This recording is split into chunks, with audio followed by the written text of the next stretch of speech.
So దీని shock wave therapy అంటే ఏం చేస్తామంటే, ఇప్పుడు అంగం పైన మనం ఒక డెప్త్‌లో అంటే ఒక 8 డెప్త్‌లో మనకి వెసెల్‌ని కొట్టినప్పుడు అంటే ఇప్పుడు మనము నార్మల్‌గా స్కానింగ్ చేసే మెషిన్ ఉంటుందో, ఆ స్కాన్ చేసే ఫ్రీక్వెన్సీ 8-12 హెర్ట్జ్ ఉంటుంది. ఈ shock wave therapy frequency 120-160 hertz ఉంటుంది. ఇది సౌండ్ ఫ్రీక్వెన్సీ. ఈ సౌండ్ ఫ్రీక్వెన్సీ ఒక రక్తనాళం పైన 8 డెప్త్‌లో దాన్ని హిట్ చేసినప్పుడు కొత్త రక్తనాళాలు ఫార్మ్ అయితాయనేది టెక్నాలజీ. మేము చేసేదేం లేదు. Machine does it's job.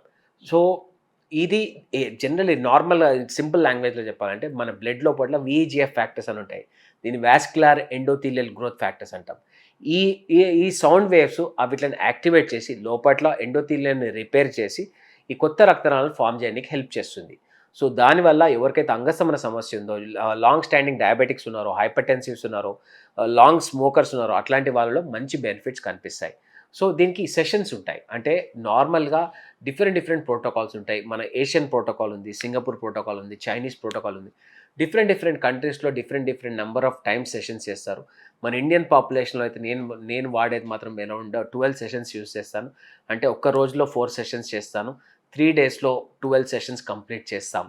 ఇలా చేయడం ద్వారా పేషెంట్స్‌లో మంచి రిజల్ట్స్ కనిపిస్తున్నాయి.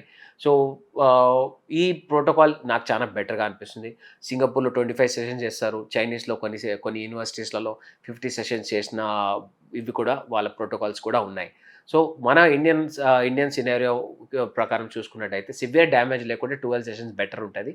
కొంతమందిలో సివియర్ డ్యామేజ్ ఉంటది. ఫ్లో కంప్లీట్‌గా తగ్గినప్పుడు 3 మంత్స్ తర్వాత మళ్ళీ 13 సెషన్స్ చేసే ఛాన్సెస్ ఉంటాయి. సో, ఇలాంటి వాళ్ళకి ఇది ఆలోచన.